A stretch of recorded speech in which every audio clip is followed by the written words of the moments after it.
విజయ్ యువతలు దాన్ని కట్టుకోవచ్చు.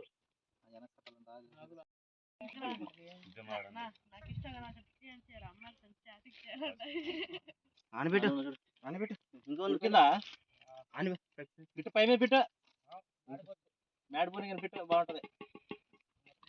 20 కాయలు తీసుకొచ్చిన ఇంకా ఇత్తనాలు పేడల్లో కలిపి కొంత వేస్తాను. కానీ నీళ్ళు మోసి నీళ్ళు రోజుకి వారం ముట్టికాయ దాన్ని పుట్టపడుతుంది.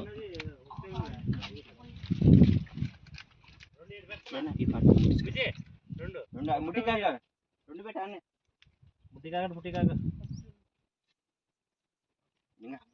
అది పెట్టింది.